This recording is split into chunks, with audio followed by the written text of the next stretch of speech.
Good evening, everyone. My name is Noah Rauch. I am the Senior Vice President for Education and Public Programs here at the 9/11 Memorial and Museum.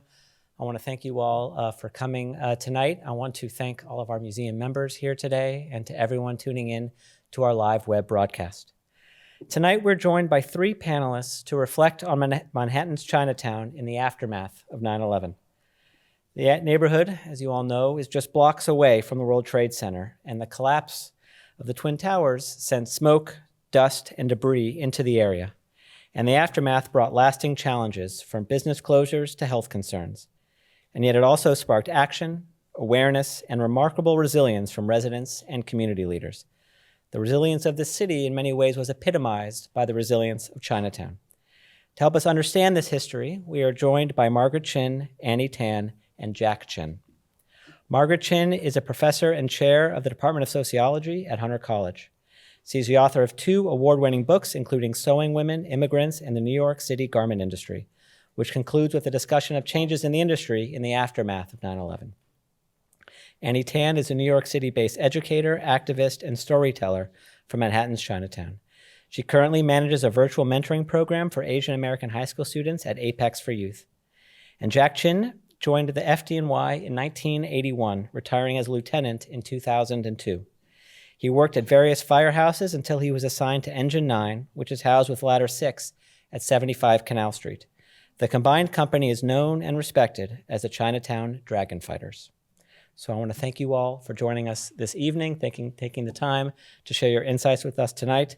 So please join me in welcoming Margaret, Annie, and Jack in conversation with our Senior Curator of Oral Histories and Vice President of Collections. Claps before the program, I love it. Amy Weinstein, thank you very much.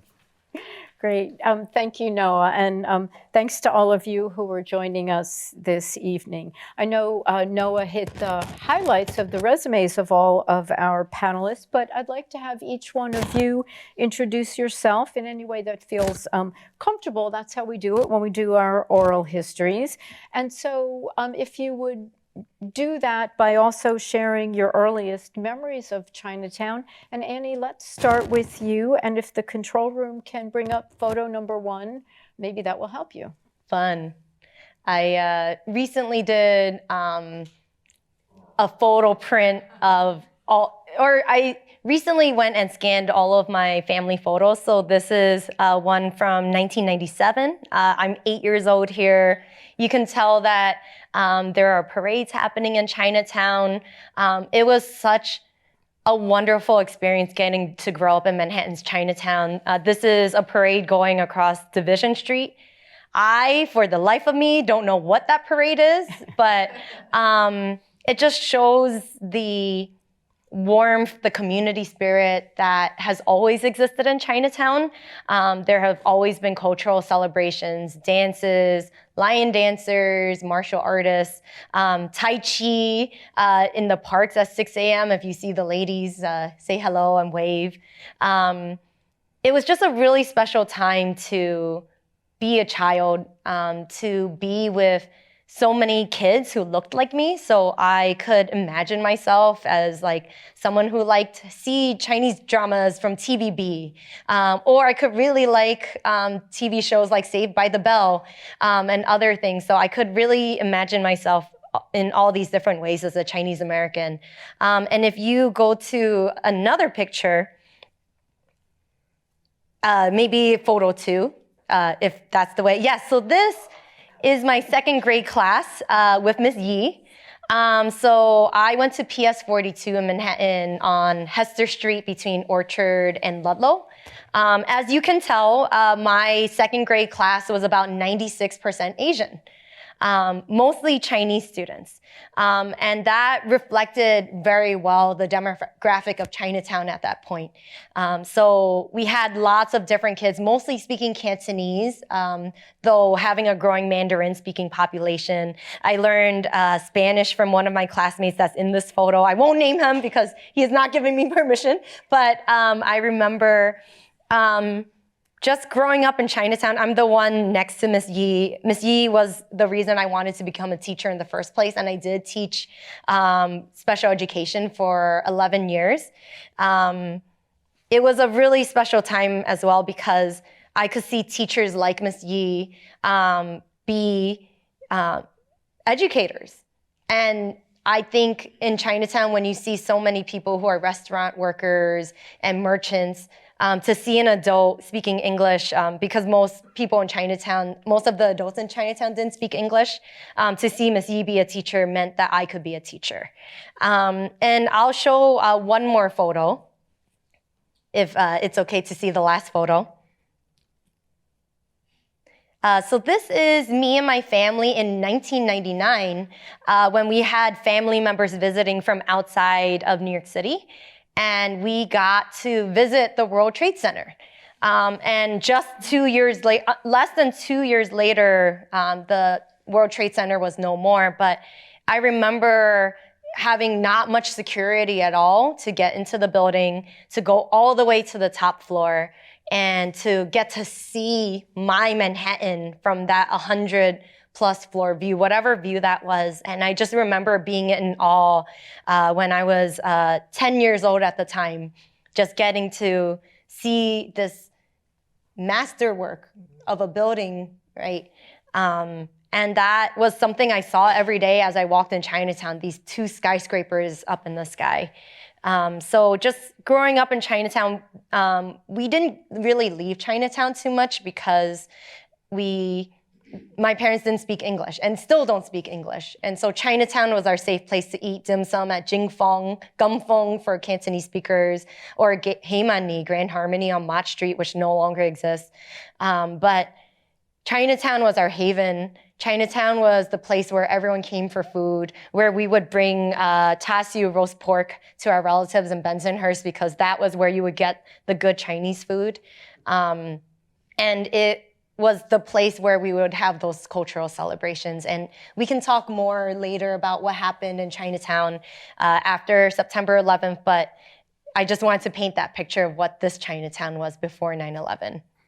You know, and that's the perfect handoff, I think, to Dr. Chin. And if you'd like to keep Annie's photos up, feel free. If not, we'll take it down. No, sure. I think these are great photos. So to give you a little bit of a background, so I'm much older than Annie.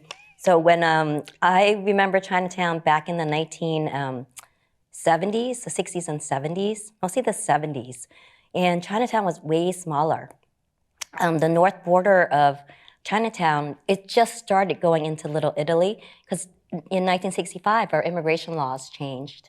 And when our immigration laws changed, you began to see the immigration of Chinese families here at the lower working class levels. And then you begin to also see professional Asian Americans or professional Chinese come into New York City as well.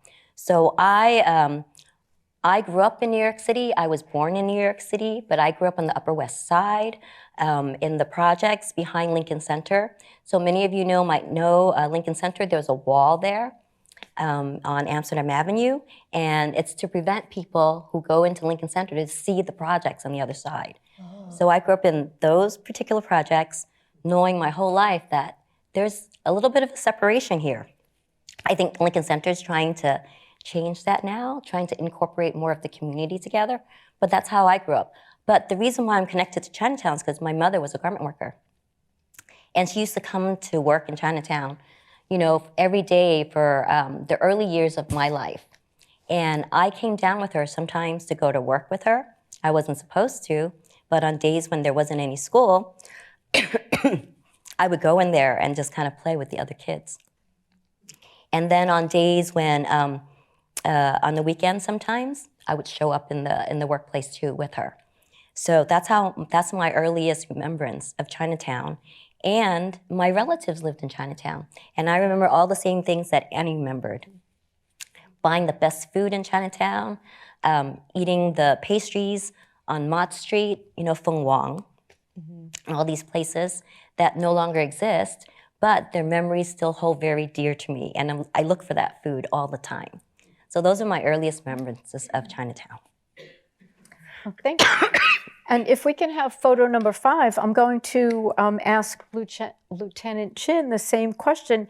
Your connection to Chinatown is through your work as a member of the fire department. I'm wondering if you can tell us what life was like as a firefighter in Chinatown? Well, let me just give you a brief history. My name is Jacob Chin, and I'm a New Yorker all the way.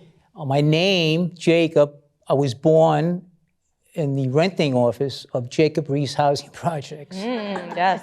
And my mother was off the boat, didn't speak English. My father was a waiter, was working, and she made it to the renting office. And somehow, I don't know how, the building got my birth certificate. So you can call me Jack. So I didn't live in Chinatown. I grew up in Queens and Brooklyn, and then in the Jacob Reese Housing Project. She lived in Chinatown. But Sunday was a big day for me, for my mother. My mother, typical Cantonese immigrant. We had a hand laundry in Queens. My father was a waiter. So, and Sunday was the day that my mother went to Chinatown, and she paid off some bookie, whatever, gung woi, ever that. Yes. Legal things like that. It was legal. Yes. They borrowed money, and there was an association. And anyways, we went down there. She bought groceries for the week, and then we go see a Chinese movie. But she would play mahjong with her friends, and that was their Sunday. That was my experience in Chinatown. And at that time, I remember it was very, people were very friendly. They were all from the same town. I think Toisan, we speak Toisanese. I'm Toisan. Yeah, so the earliest Chinese that came here lived near the port of Hong Kong. Obviously, those are the first villages that left for America. So so the Chinese here were mostly mostly Cantonese.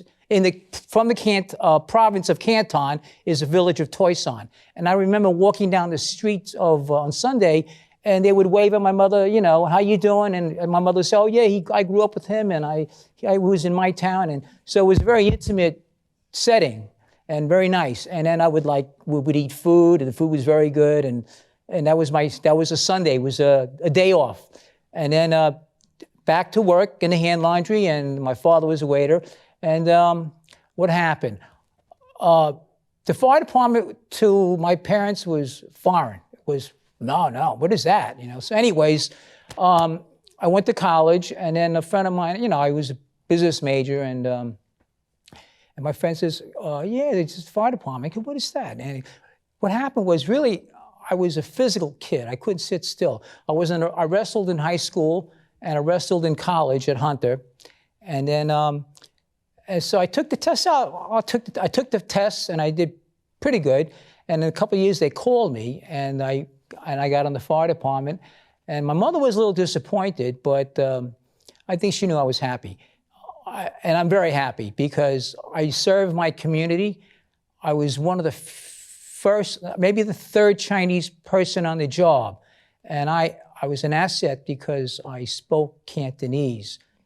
And I was assigned, not in Chinatown, but Engine 55, just north of Chinatown. There's a single engine 55 in Little Italy.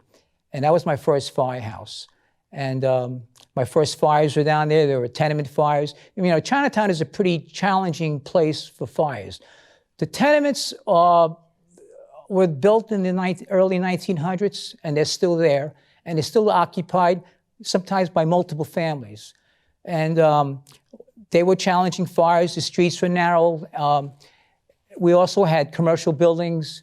And another problem was the density of people down there made it difficult for apparatus to make it down the street. Anyway, so that's Chinatown. Anyways, I remember when I do building inspections, we were pretty tough on building inspections. You know, like the Triangle Shirt Factory fire set a lot of laws up.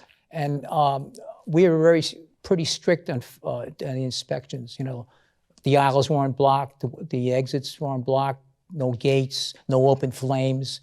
You know, a lot of the Chinese they didn't go out to eat. They ate in the but they can't have an open flame. So we watched out for it. And a lot of the owners of the sweatshops didn't absorb the laws. So I don't hesitate to write a citation up to write them because it's important that these safety laws are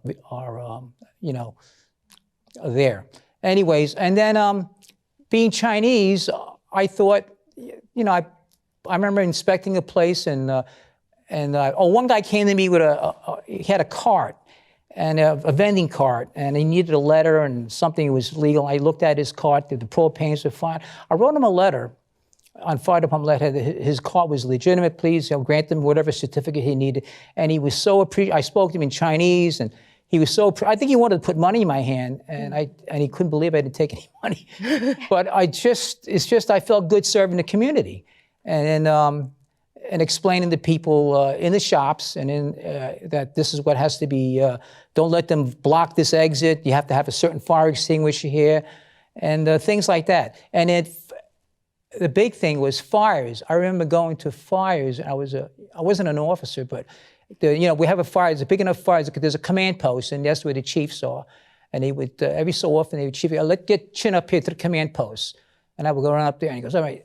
Interpret for me, where are your kids? Who's there? Who's missing? Blah, blah, blah, and stuff like that. So, I felt good about that. I felt I was, it made a difference. Yeah. So, and then, it's good to see the community see you. Then I was an officer too, and eventually, but it's good that the community see that they're not that I'm Chinese, but that it reflects their background, and that I can speak Chinese, and you have a good feeling about that, And so all I can say is I love my job, and if you speak to any fireman, they all love their jobs. We're everybody's running out, and we're running in. Yeah. And there's a tight brotherhood there that really is. I look back with a lot of joy, and we still keep in touch today. Guys get together all the time. After being retired all these years, we still get together, and a little rough and tumble these guys are, but they're, you get a flat tire, they're going to pull over and help you change a tire, and what can I say? Yeah. All right. Great, thank you. Okay. Can we have photo 6? And Andy, maybe you can tell us where you were on 9/11, and if you are able to situate where we are in Chinatown, please do so. Yeah, so this is right by Confucius, right south of Confucius Plaza, the Kim Lau Square, if I recall correctly. I was at MS 131. I was in my 4th day of 7th grade. And I was extremely, extremely lucky to be in the auditorium that day. So I was in Miss Hodges' class, and we had drama class. And the reason I say I'm extremely lucky is because the auditorium had no windows. And so many windows in 131 had a direct line to what we now call ground zero. So my Spanish teacher, it was her 4th day of teaching ever. She told me this like a decade later. And if anyone has been to MS 131, you'll see it's now Pace University High School and a bunch of different high schools, but it looks kind of like the Guggenheim. Is a round building in Chinatown, and her windows faced directly. Her window was kind of a rounded edged room, and she saw the whole thing on her 4th day of teaching ever. And as a former teacher, I can't imagine what it must have been like for her. It wasn't until 6th or 7th period when I had Miss Tynan, my Spanish teacher, that I saw the plume of smoke. I was almost protected by my teachers who didn't tell us what was really happening. I just remember in 2nd period that one of my classmates was picked up from school, and I was like, oh, they must be sick, or they have a doctor's appointment. But then the 2nd kid got picked up, the 3rd kid got picked up, and then I knew there was something very, very wrong. And it wasn't until near the end of the day. My mom as well was a garment worker, so I'm sure she was trying to get home as well. All of the subways stopped, so my mom, my dad had to walk home in order to get back to Chinatown. So we were very lucky in terms of me as a 7th grader to really be isolated from this horror that was happening right near us. I remember walking out of my school building with my mom that day, and I saw a police officer, and for the first time ever, I gave a salute to a police officer because I knew what had happened and what all these service workers were doing that day. But a lot of my stories come from kind of after what happened in Chinatown. So I would be curious to hear what, happened for you that day. Oh, okay. I was off.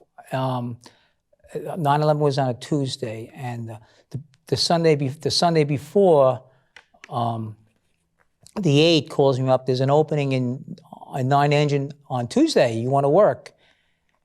And for some reason, I usually don't turn it down, but I turned it down, and that's what happened. So I was home when it happened. The funny thing was, the officer that took the assignment was on Duane Street, which was first due at the Trade Center. So he was very familiar with the layout of the building because he inspects the building. That's in his first response area. So whatever steps he took that day on 9/11, the whole unit lived. I mean, when I got down there, the engine was crushed, but whatever steps he took, those guys lived. So anyways, I was home, and my friend, he's a fireman, he calls me up and he says, look at the screen, the TV screen. I said, why, what's happening? So I looked at the screen, there was a plane in the building. All right, accident. Then all of a sudden, as I'm watching it, the second plane hits. I said, that's no accident now. And all of a sudden, the TV announces that all emergency workers to respond to your assignments. So I put my work uniform on. I live in Long Island, by the way. So I out in Long Island in Nassau County. So I put my work uniform on, and I knew I couldn't drive in. So basically, I hitchhiked all the way. People knew. So I just put my thumb out, picked me up, and he dropped me off. And then the next, I got off, put my thumb, somebody else picked me up. I was in the LE before, I don't know, somebody else picked me up, and I made it to the Kosciuszko Bridge. I think the second building collapsed already, and all traffic has stopped. And all these firemen, cops, they all came out of their cars, and we went up to the police where they stopped the cars. The cops put us in a patrol cars, and they drove us into Lower Manhattan. And then, I got my work gear, my tools. Guys started showing up, and we walked down to the Trade Center, and that was the beginning of it. And it was crazy. It was a sunny day, but it was cloudy. Just so much dust. And I remember a light post. It was like here. That's how much debris there was. I was standing on it. The light post was here. Right, I was looking at it. That's how much debris was on the ground. But my first reaction is, wow. I saw the truck. It was crushed. Ladder 6 was crushed. Engine 9 was crushed. And my first is, where are my guys? So. The guys were, Engine 9, I spotted them. They were here, and they were alive. And one guy was covered in blood. He was Proby, a new guy. He was covered in blood, and his name was Ray. And he said a body jumped and exploded next to him, and the body was all, that's why he was bloodied. And the other thing I heard on the radio, because I walked the perimeter with another fireman friend of mine, the Ladder 6, which is the company in the house that I'm in, the truck, they were trapped. Jay Jonas, he was trapped. I heard him on the radio. I said, oh God, they're in there, they're trapped. And then when I finished walking the perimeter, I remember walking, they just got pulled out by rescue. I couldn't believe it. And with the exception now, 9 and 6, there was nobody died from the company that day, but we were right in there. Anyways, and then after that, we were digging. So, anyways, that's what happened that day, Can you show us photo 8, please, to just compliment, or can you, if you've been downstairs to the museum, maybe you've seen this photo of Lieutenant Chin taken a couple days later. Can you tell us just a little bit about how it felt to see yourself in the museum? I didn't even know I was I know it was in the Time Life magazine that there was a photographer that came around and says, Larry, I want to take some pictures and get a story of all the workers that were at 9/11. But what happened was, I didn't come down here it's the first time I'm here because I always go, every year I go to my battalion, 9/11, I go to each battalion has their services. So the 4th Battalion has their services in a church just in Little Italy. I go there and meet the families. They have their ceremonies there. I do that every year. I never really did come here. But my daughter was here a couple of weeks ago with a friend to visit the museum. And then she walked in, she saw that picture of me, and she cried. And she goes, "Daddy, you have to go down there."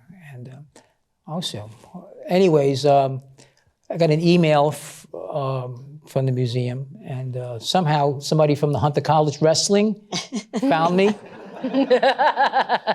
And she contacted me, and she wanted me to come down and speak to people, and here I am. Well, we're glad you're here. Yeah, small Very world. glad. Thank Yes. you. I just want to add, I also have not been here. I think for a lot of Chinatown residents, it's too painful to be here, especially when we were there that day. So just to say, it is very jarring for me to be here for sure. Yeah. Can I turn it over to you, Dr. Chin? And can we have photo 7? So you can either respond to what Annie said or tell us where you were on 9/11 or both. I'll do both for you, and you have to excuse me because I have bad allergies today. But this is at the same place, pretty much, at Confucius Plaza. And that view is of right after the Twin Towers fell. And I was commissioned to do work from the Russell Sage Foundation to interview garment workers in Chinatown in 2002. So just 6 months later, I interviewed over 60 workers, and they were telling me about that day and what happened since and what their lives were since afterwards. And, everything, especially they couldn't stop talking about that day. So one worker whose window faced the towers, she saw the whole thing happen. She watched the towers fall, and she literally ran out of her shop. Everybody around her saw. She literally ran out her shop, fell down the stairs, got all bruised, because she was so scared of what would happen to her kids. Because her kids were in school. So you were in school that day. Her kids were also in school. And she said, "Is there a terrorist attack? Do I need to go rescue her? What is going on?" So they had no clue. And at that time, if you remember yourselves that day, nobody knew what was going on. It was just a plume of smoke. Mm-hmm. So for me, when she told me this, I started crying because I was actually uptown at Hunter College. I started work at Hunter College in 2001 in September. So I didn't even have a computer yet.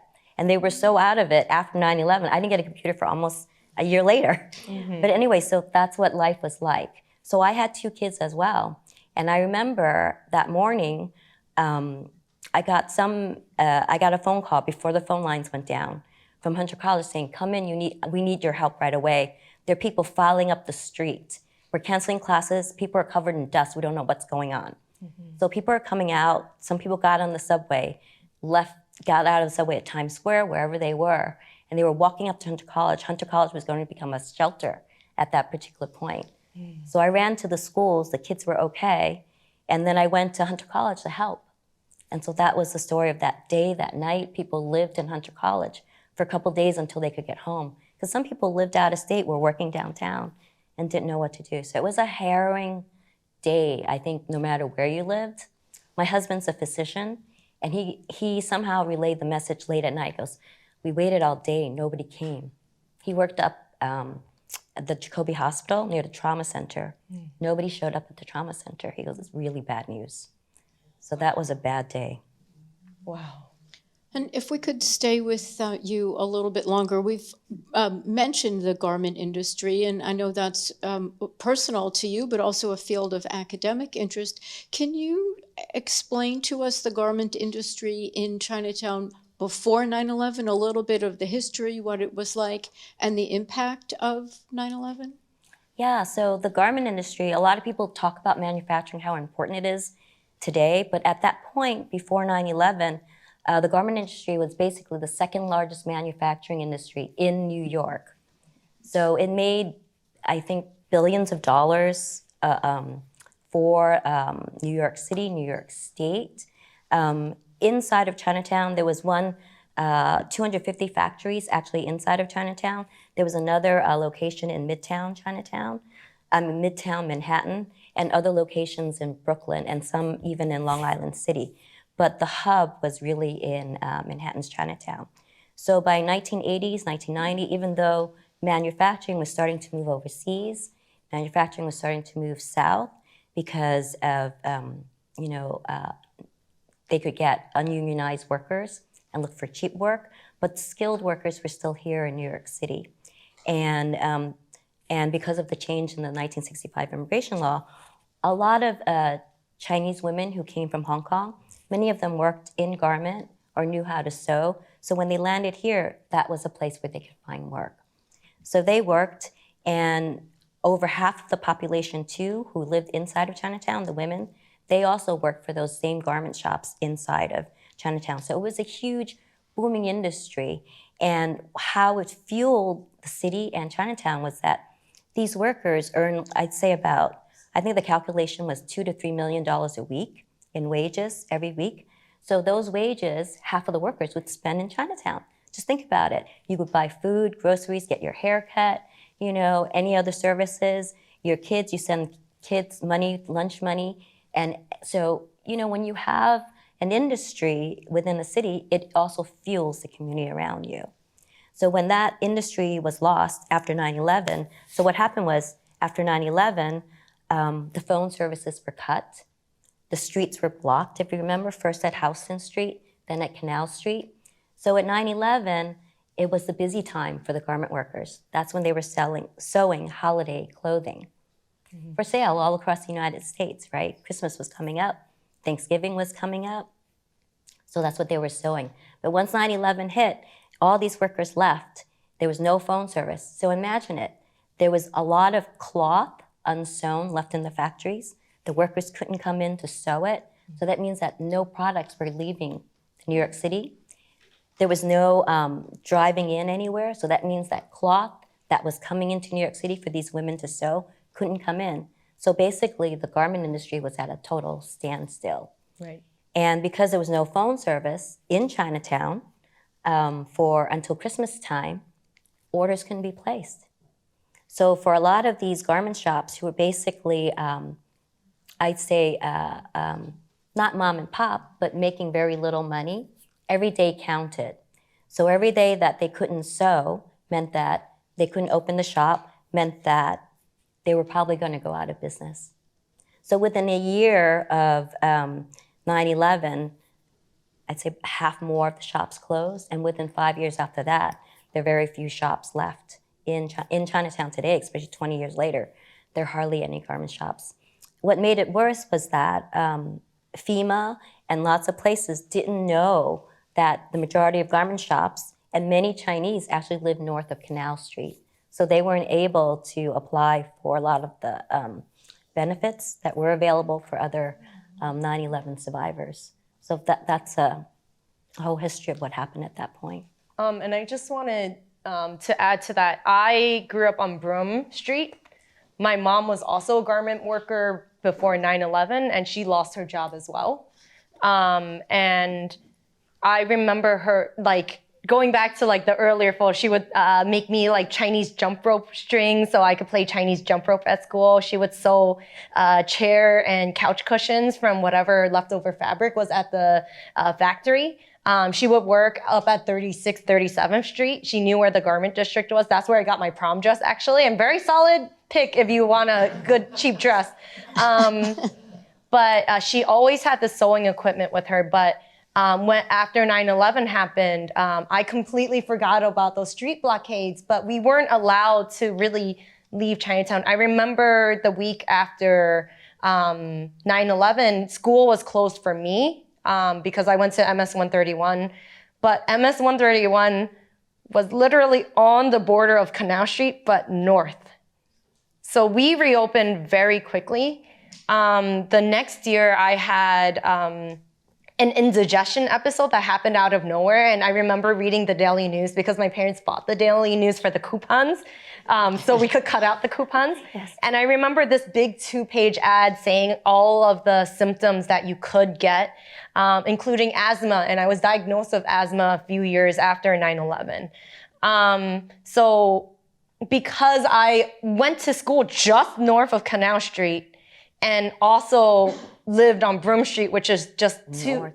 Yes, so it's Canal Street, Hester Street, which is where MS 131 is, Grand Street, then Broome Street. Because I lived 3 blocks north of Canal Street, I couldn't figure out how to get any of those benefits. And especially as the family translator, right, as the person who speaks English and is also 12 and 13 years old, I could not really help my parents figure out what benefits we could apply for. And my mom did end up just not working and trying to find other work like in the restaurants. The other thing I wanted to mention is that tourism very much went down because there was no one coming to Chinatown for souvenirs. So it wasn't just all the garment workers. It was everyone who typically toured through Chinatown that really lost business. So if you look at the census data up till 2010, about 1/10 of Chinatown residents left Chinatown. And you saw that photo of me in 2nd grade. You saw that there were so many more Chinese kids there. And now PS42 is around 70. I looked this up yesterday. It's around 73% Asian, which is still disproportionately Asian for the neighborhood. Now, if you look at the zip codes 10002 and 10013, it's less than half Asian now, each of those. And there were so many more. Many of them left to Sunset Park, Bensonhurst, Flushing, other places where they could find work, and they didn't have to learn English.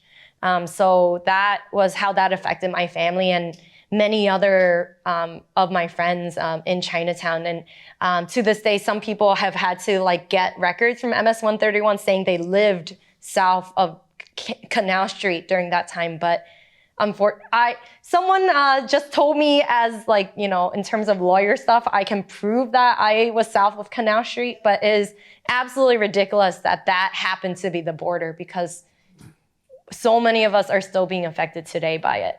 Yeah, and I have to add one more thing.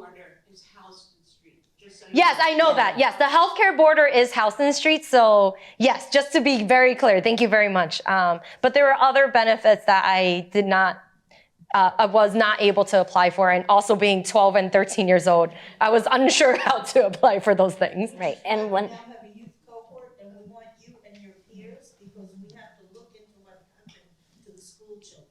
Absolutely. We're not studying, yeah. Yeah, so one other... Studying, because mostly it was responding. I hope you're all taking care of it. Really, that's important. So one other important point is after the towers fell, the restaurants, you know how everybody loves the Chinese restaurants? So 3,000, just think about it. People used to go to Chinatown all the time to eat. So the other thing that happened was Chinatown lost a lot of business, not just the industry of the garment work, but the second most important industry in Chinatown was the restaurants. And so they lost tons of customers who used to order lunch, in fact. Somebody told me that, oh yeah, my husband's work at the restaurant, they used to deliver lunch all the time to the towers. And so that was another part. So if you see, immediately you saw fewer restaurants, fewer garment shops. So the economy of Chinatown right after 9/11 was really harmed.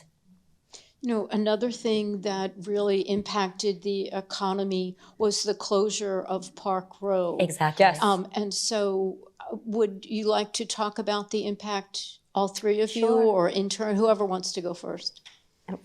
I can start. So Park Row was this huge street that went straight through. Still is a huge street, by the that way. goes straight Yeah. through Civic Center to the heart of Chinatown, to that square, in fact, that you saw the photo of, Kim Lau Square.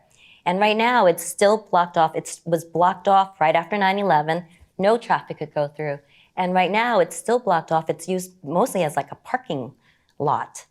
So this whole street that brought people from this area all the way straight into the heart of Chinatown was shut off. So a lot of people couldn't use that, and it was really hard to find parking. And I'll go to parking in a second. It was really hard for people to get inside of Chinatown, and really hard for people to come off of the I guess the FDR could swing around and the West Side Highway will swing around so that you can use that Park Row to come right in. But the other part of it is, since that street is closed, there used to be a municipal garage right outside on Park Row that everybody used to park in because it was really inexpensive. And I don't know if any of you remember this, but it was so inexpensive that most of my relatives, even people who lived uptown Manhattan, would drive a car down here and pick up groceries and park in that parking lot. But because that was shut, and is still shut, nobody can go in there now for safety and terrorism reasons, because it's actually in Police Plaza. Right. People just can't use it. And that has really harmed businesses in Chinatown as well. So there are structural effects from directly, because of the loss of the building, the loss of the street, the loss of the parking lot, and the loss of all these industries that had a huge impact on the community. And, in my mind, it's not just the community, it's the whole, the fabric of the city too. Mm-hmm. So there are lots of changes. And, there are changes, and it's called resilience, but, those changes were truly harmful, I think, in the immediate effect, immediately after 9/11, and, probably a decade later. Mm-hmm. And I thought there had been some forward motion, some promises by the city about Park Row, about creative solutions. Annie, can you talk about that? Or it's almost... I actually don't know that much about that. But I was just going to say that when you have the empty factories, Chinatown very drastically gentrified after 9/11 as well. So many more people who could afford higher rents. Like I can just tell you my apartment on Broome Street, right? Currently, I kind of don't want to out my brother still lives in that apartment. Don't give it away. I won't give it away. It's under $2,000, all right, so for that apartment. With a 3-bedroom, which is great. Not renovated, lots of cockroaches and mice, so you may not want to live there, but just to say, but the unit right below us has like multiple roommates, like 4 roommates in like a 3-bedroom, and then the 4th room is the living room, which turned into a bedroom. Each of those rooms is being rented for $1,400 each in the same building. So if my brother were to leave with rent stabilized housing, that apartment would be renovated and converted very quickly. But in my small apartment building on Broome Street, it was all Chinese families except maybe 1 or 2. And just over the years, those seniors could no longer afford the building, couldn't literally walk up to the 5th floor like I did. I was joking earlier, walking up those steps. I have thunder thighs because I grew up in a 5th floor walk up. So just a lot more people couldn't afford to live in Chinatown as well. So in terms of the gentrification and the businesses, we've seen just a massive change. And talking about the businesses that no longer exist, those family members may not want to take over those places or just want to run them anymore. And I'm very curious, Jack, like what you saw in Chinatown like after 9/11 as well. I love it. You're making my job so easy. Yes, that was my I'm sorry, question. Amy, Thank but you. yes. No, thank you. Excellent. There's a lot. I tell you, there was so much. I'm sure all the fires, but we had a lot of support. People coming in with food. Yeah. There were chefs that came and cooked. Professional chefs that came in and cooked for us. A lot of flowers and cards and community support, and it's good to see that. But we were busy digging. So, and then you come back to the firehouse and you had these meals that were brought in by people, and it's good morale. Mm-hmm. And but we retired when we got back, and then we went back to ground zero again. So the community was very good. Yeah. Yeah. My the firehouse was right a block away from my middle school, by the way. So I'm sure we may have walked past each other, but there was massive amounts of support across the nation. I remember at school there were these big signs like "United We Stand" made by school children across the country, and I remember every single kid at school got a stuffed animal. Yeah. But for some reason, not my class. So I'm still bitter about that. But I remember in the lunchroom at MS-130. Yeah, your kids got a stuffed animal? Yeah. There was a massive, hundreds of stuffed animals from around the nation to give to us students. Yeah. Well, aside from the trauma of no stuffed animal for your class, do you think seriously you could speak a little bit about the mental health impact on your fellow students, kids your age at the time? Yeah, so my parents are Chinese parents and overly strict always. But I think they got much more protective after September 11th. That I wasn't really supposed to walk the streets by myself, that there had to be an adult nearby somewhere because it just didn't feel safe anymore. So you saw that photo of that parade that was happening in June. Don't know what that parade was, but I remember that Chinese New Year right after September 11th was a really important one to try to get back tourism into Chinatown. And there was a really big effort to try to make Chinatown feel safe again. But that was a very hard ask because people didn't want to return there, rightfully so, because of the pollution. And as I said, I believe I got asthma from September 11th. And a number of my classmates were sick more often as well and weren't in school as much. But I think it was just, like with everyone, just a changed effect. But as you said, at Hunter, you didn't know what was happening. We knew immediately what was happening. We saw it with our own eyes. I saw that huge plume of smoke. There was no denying what had happened, and that it had happened by Chinatown. And there was this feeling that no one was coming to help us, but that we had to help each other.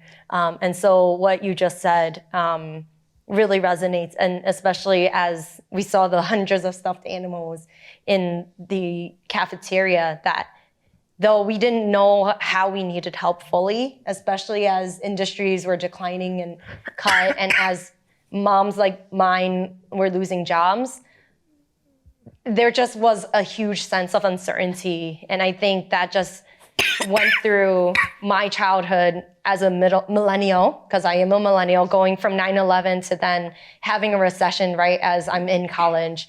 I think just the feeling of like, will there be like hopeful things happening? Yeah. Can you get some water? Yeah. We got some, yeah.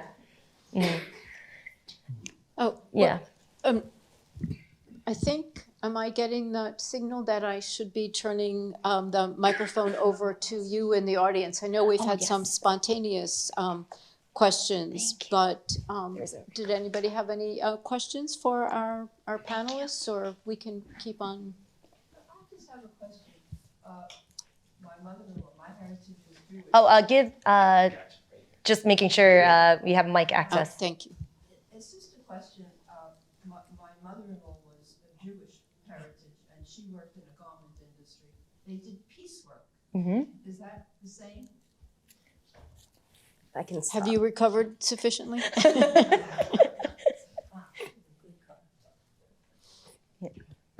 So I'll start. I know my mom brought pieces home. I was never at the garment. I think my mom did her very best to protect me from what she did for work. But I remember my mom, even today, she'll say her just thumb through index finger, just that pincer hurts still because she sold so much. But I'm not 100% sure of the piecework, but I know she made pieces of clothing, the same kinds of dresses to sell, from what I can recall. But she would take the extra pieces and bring those home and try to make different fabrics. Never clothing, thank goodness. She never made me piecemeal clothing, but she would make bags for me and other things like that.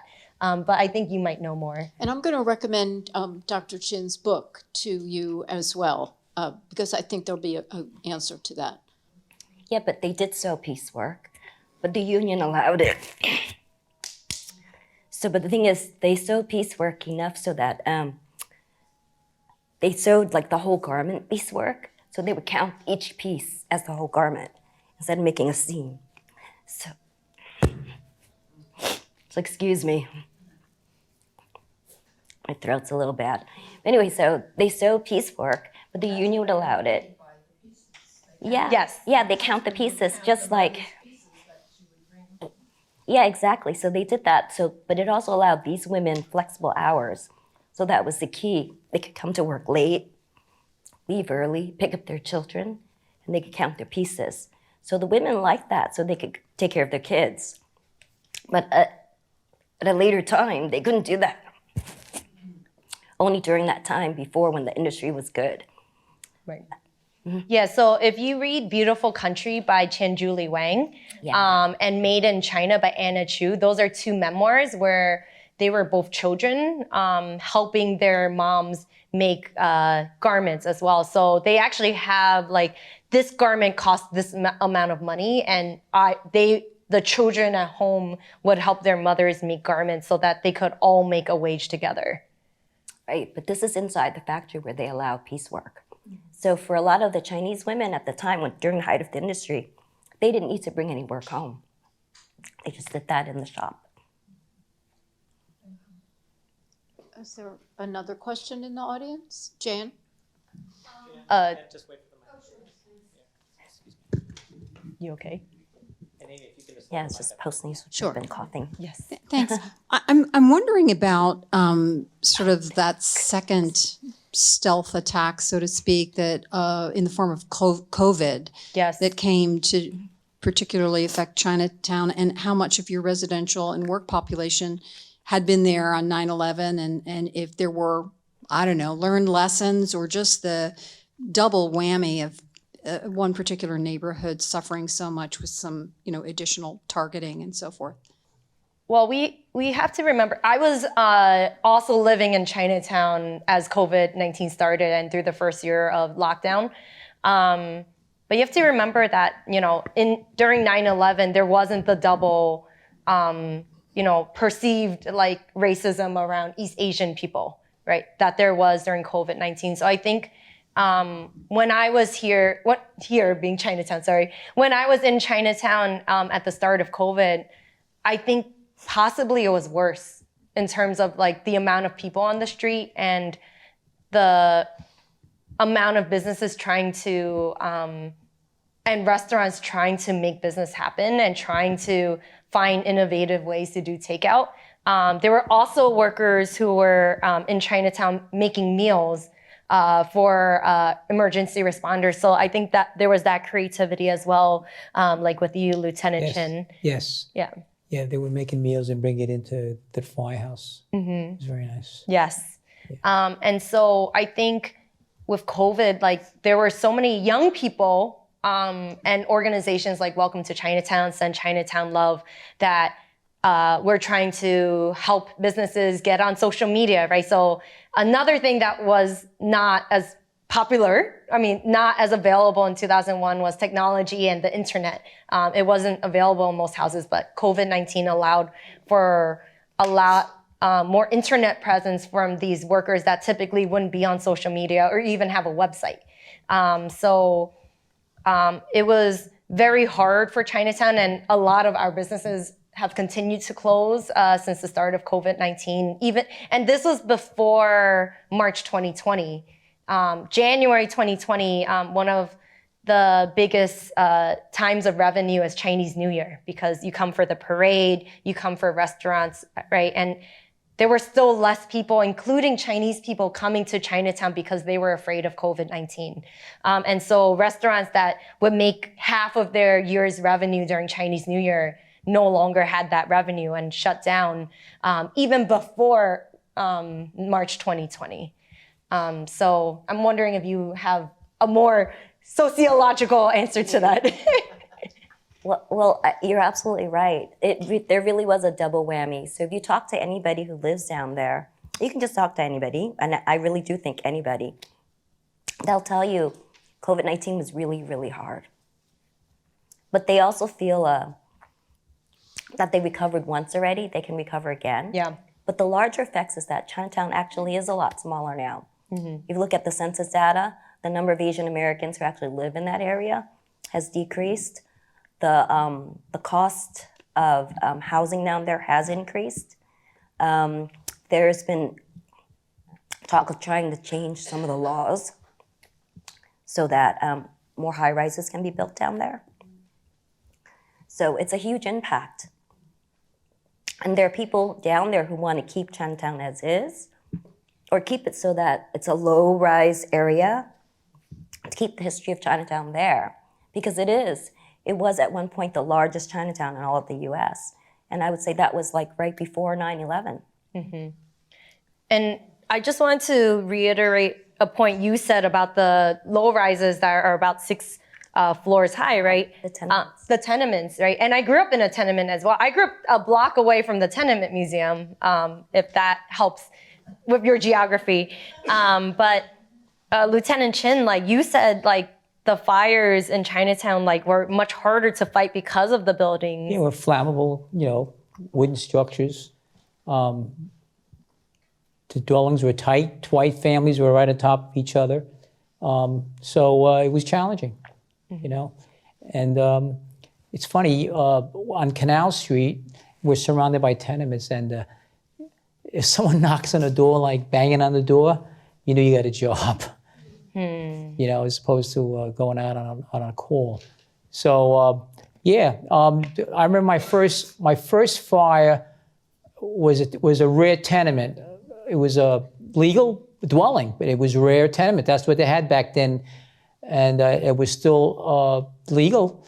My first job was behind ladder 20 in the Soho, and it was a tenement, a store, tenement, and behind the store was a rear tenement. And that was my first fire. And I'm sitting in the engine looking this way. I'm sitting in the engine looking backwards, and the guy in front of me is looking forward, and he sees the fire. This is like 3 a.m. His name was Faust Apostle. He was, senior man to me. I was a probie. And he goes like this, like that. And it was blowing out the back. And it was Lieutenant Grabowski, me, Faust, Sean Hartnett. Sean Hartnett had his knees burnt. So he knew right away he was a rear tenant. We stretched the line to the back. The sad story was Faust died in 9/11. Yeah. So, but he was a great guy.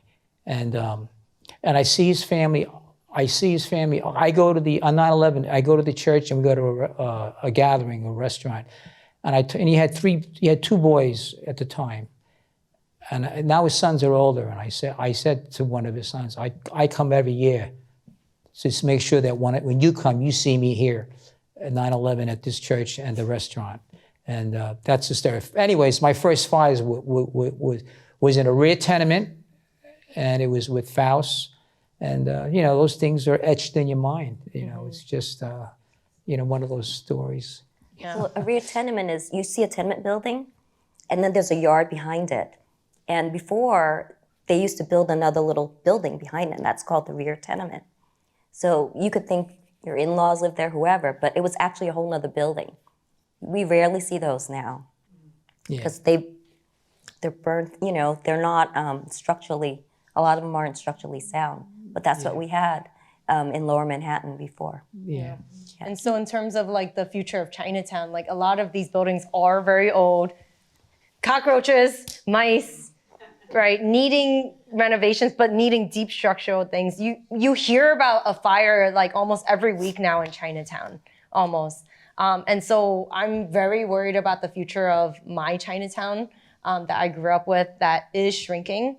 But I'm glad like we're all in this room to hear about this history so that we can try to find some solutions together. And I think it's already starting, but it makes me very sad to see. Now, as far as fire-wise, we have the most tiller rigs in Lower Manhattan. Now, the tiller rigs, you ever see the fire rigs with the guy in the back driving? Mm-hmm. So it's very maneuverable to get around tight streets. So we have the most tiller rigs in the Lower Manhattan, I guess in the 1st Division. I can say ladder 20, ladder 5, 6 truck. I mean, that's a lot for one area. So that's what the density is in Chinatown. Plus the amount of people, even at a small incident or a rubbish fire, for some reason the Chinese just want to come and look, and I just move out of the way. It's you know, give us some breathing room. A simple. I covered in Queens. It was no big deal. You know, a car accident. You know, and you get a car accident on Canal and Mod. It's crazy. Get these people out of here. Move back. Yeah. They just want to stare. We're nosy. And you know, it doesn't help the situation. But that's just the nature. I don't know what it is, but just give you a glimpse of what different neighborhoods, how you know things happen in different types of neighborhoods. That's all. I think we could all keep talking for the rest of the evening about Chinatown, about firefighting, about the garment industry, but I think I'm getting the signal that we have to wrap up. Am I correct? But I think maybe some of us can stay a little bit and answer other questions. So I just want to thank each of you for being so open and honest and sharing.